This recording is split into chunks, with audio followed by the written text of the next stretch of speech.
தாவீதின் குமாரனே, எனக்கு இரங்கும்.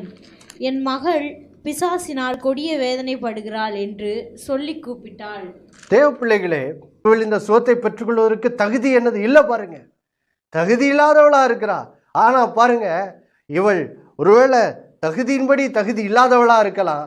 ஆனா பாருங்கள் தேவ பிள்ளைகளை, இவள் தன்னுடைய தகுதி இல்லாத நிலைமையெல்லாம் பார்க்கவே இல்லை. இவள் பார்ப்பதெல்லாம் என்னது? இயேசுவினுடைய இரக்கம், இயேசுவினுடைய அன்பு. அது ஒன்றின் மேல் மாத்திரமே இவனுடைய கண்களை என்ன செய்கிறாள்? பதித்து கொள்ளுகிறாள் பாருங்க. பதித்து கொண்டதுனால 2 முறை இயேசு இவளுடைய ஜபத்துக்கு பதில் கொடுக்காத மாதிரி நடந்து கொண்டாலும் இவள் என்ன செய்யலை? அதை பற்றி கவலையே படலை. இவள் தொடர்ந்து இயேசுவினிடத்தில் நெருங்கி வருகிறாள். பாருங்க, இங்கே நெருங்கி வந்து இயேசுவினிடத்தில் கேட்டு, ஆண்டவரே எனக்கு உதவி செய்யும். இன்னைக்கு கூட ஒருவேளை நீங்கள் சில வியாதி படுக்கையில் இருக்கலாம், சில வேதனையில் இருக்கலாம். ஒருவேளை பல முறை ஜெபிச்சு பார்த்துட்டேனே, பதில் வந்த மாதிரியே இல்லை என்று சொல்லி நீங்கள் நினைக்கலாம். நம்பிக்கை விட்டுறாதீங்க. ஏன்னா நீங்கள் உங்கள் நம்பிக்கையை எது மேலே வைக்கணும்? இயேசுவினுடைய இரக்கத்தின் மேலே.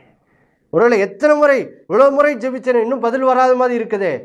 கர்த்தர் சொல்கிறார், இன்னும் ஆழமா என்னுடைய இரக்கத்தின் மேலே, என்னுடைய அன்பின் மேலே உடைய விசுவாசத்தை வை.